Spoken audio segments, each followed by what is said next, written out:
Good evening, wanderers. The signal tonight bends eastward across restless seas and humid nights where shadows stretch longer than the sun should allow. It clings to the rooftops of quiet villages where children are hushed at twilight and windows are barred, though the air is stifling. The transmission is faint, distorted, but there is no mistaking it. It has locked onto one of the most feared figures of Philippine folklore.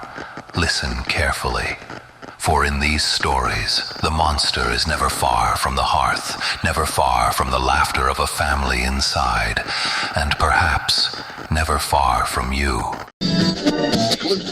The Aswang is not a single creature, but a word that swells to hold many fears. Sometimes it is told as a woman who can split her body in two, her upper half sprouting wings to scour the night. Sometimes it is a ghoul, ravenous for flesh. At other times, it is a shapeshifter who lives among neighbors by day and hunts by night. In Visayan folklore, the most dreaded is the manananggal, a woman who, under cover of darkness, separates her torso from her legs.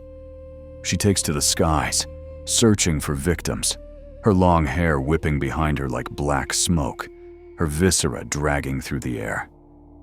She prefers pregnant women, said to hover outside windows, her grotesque tongue slithering between bamboo slats to pierce wombs and steal unborn children. Others describe the Aswang as dog-like or pig-like at night, prowling outside homes, eyes glowing like embers. In daylight, it may look just like anyone else, except for subtle signs, bloodshot eyes, an unusual gait, or the inability to look you directly in the face. A chilling account recorded in Kapis tells of a family who kept hearing scratching at their roof each night.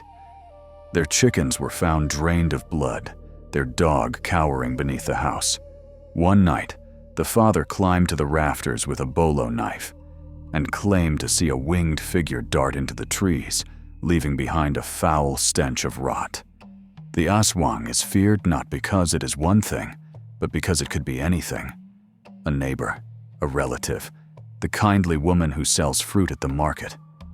By day, ordinary. By night, transformed. The roots of the Aswang reach deep into Philippine folklore, long before Spanish colonization. In Visayan and Tagalog traditions, the name covered ghouls, witches, vampires, and shapeshifters. Some could detach their torsos and fly. Others hunted unborn children, slipping long tongues through cracks in bamboo walls. The word Aswang itself comes from Asuwang, meaning dog-like creature. At first, the myths likely grew from wolves and feral dogs prowling villages, animals that snatched chickens, pigs, or even children. Over centuries, those natural predators took on supernatural traits, amplified by fear. Folklore often tied the Aswang to night sounds, tapping on roofs, flapping wings, pigs squealing outside when no animal was there. In some regions, people believed the sound was an omen. If you hear an Aswang's call loudly, it is actually far away. If it sounds faint, the monster is already near. During the Spanish era, missionaries leaned into the Aswang myth to reinforce Christianity. They painted the Aswang as demonic, twisting older animist beliefs into cautionary tales. Witches, midwives, and herbalists, women who held traditional knowledge, were often accused of being Aswang. It was both a way to instill fear and to dismantle older cultural practices. In Panay, people still recount the story of a young girl who fell mysteriously ill, her belly swelling unnaturally. Villagers whispered that an Aswang was feeding on her unborn sibling inside the womb. To this day, midwives in some rural towns use protective charms, garlic, salt, blessed oil, to ward off attacks during pregnancy. Yet for every story of terror, there are also stories of survival. Communities did not only fear the Aswang, they prepared for it. In many provinces, households hung garlic bulbs, salt, or stingray tails above doors and windows to keep the creature away. Ash and vinegar were spread on rooftops to deter it from landing. It was said that if you discovered the Aswang's lower half, the legs left behind when it took flight, you could kill it by sprinkling salt, garlic, or ash into the stump. Without its body, the flying torso could never return and would perish by dawn. Others carried anting anting, protective amulets blessed by elders, or recited prayers while holding iron blades. Pregnant women sometimes slept with scissors or knives beneath their pillows, the cold metal believed to ward off probing tongues. One rural belief claims that to survive an Aswang encounter, you must lie perfectly still and resist screaming. The creature feeds on fear, but the calm, unresponsive victim may discourage it, sending it searching for easier prey.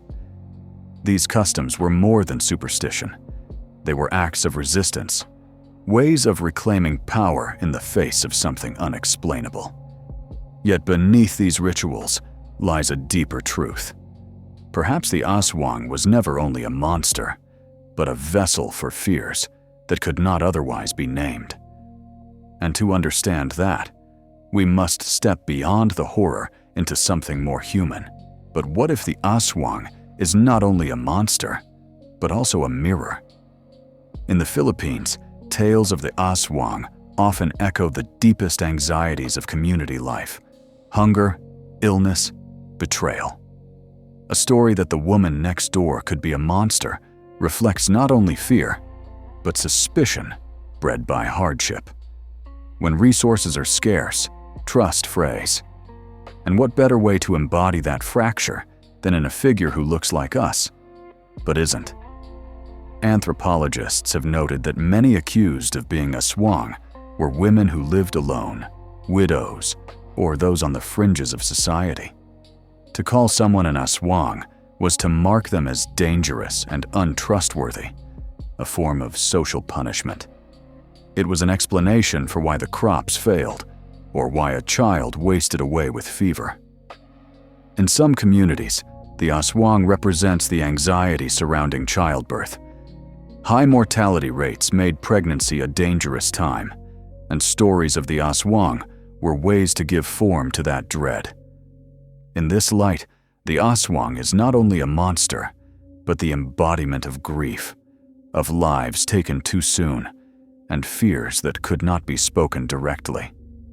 Perhaps, then, the Aswang's tragedy is that it represents alienation, the horror of being human, but never accepted as one. Even today, the Aswang endures. In the Visayas, there are villages where people still carry garlic or salt, or bang pots at night to scare away winged predators. Urban legends spread of women collapsing in the streets, their bodies said to be discovered later with strange marks. In Capiz, often called the Aswang capital of the Philippines, there are barangays where whispers of nightly encounters still ripple. Jeepney drivers tell of refusing passengers who seemed too pale, their eyes too red, fearing they might not survive the ride home if they let them on board. Farmers describe chickens torn open in neat, surgical fashion, with no blood spilled. During the Second World War, Japanese soldiers stationed in rural towns recorded accounts of villagers who insisted the night belonged not to guerrillas, but to the Aswang. Some diaries describe patrols stumbling on mutilated livestock with no tracks to explain the attack. Even hardened soldiers admitted they preferred the day to the night in those places. In modern media, the Aswang thrives in horror films and TV dramas, often reimagined as both monster and misunderstood anti-hero. It has become not only a cultural boogeyman, but a national symbol, a story retold with every generation to remind Filipinos of both their fragility and their resilience. And still, ask a child in a small Visayan village what they fear at night, and they may point to the sky. Not because they've seen the Aswang, but because they've heard it, the beating of wings where no bird should fly. The Aswang frightens not only because of what it is, but because of what it could be. 1,000 faces, 1,000 hungers, always waiting. One of the most unnerving truths of the Aswang is its disguise. By day, it could be a mother carrying her child, a neighbor who shares food at the market, a man who works the fields.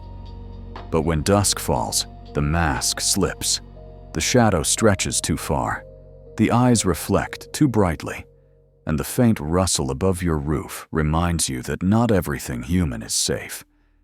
In Aklan, there is a tale of a boy who saw a woman watching him from outside his bamboo window every night. She never moved, never spoke, only stared. Terrified, his family set a trap, sprinkling garlic and ash around the yard. When they finally stepped out to confront her, she burst apart into a flock of dark birds, vanishing into the canopy. For weeks after, scratching sounds echoed beneath the floorboards, as if she had never truly left. And that is what lingers with the Aswang, not simply its hunger, but the doubt it plants. The suspicion that anyone, no matter how kind by daylight, could be something else entirely when night arrives. The signal flickers, then steadies, as if reluctant to let go. The Aswang survives because it never belongs to just one tale. It is hunger, suspicion, and sorrow bound into a single name. It is the midnight flutter of wings, the taste of iron on the tongue, the uneasy glance at a neighbor who smiles too widely. Perhaps that is why this broadcast clung to it tonight. Not because it is the most terrible of monsters, but because it is the most familiar. Wanderers, remember, what we fear most rarely comes from beyond our world. It rises from within it, from within us. If this story unsettled you, listen quickly. The other broadcasts are still alive, fleeting, but waiting for you now. Begin before they fade, or before something else answers the call.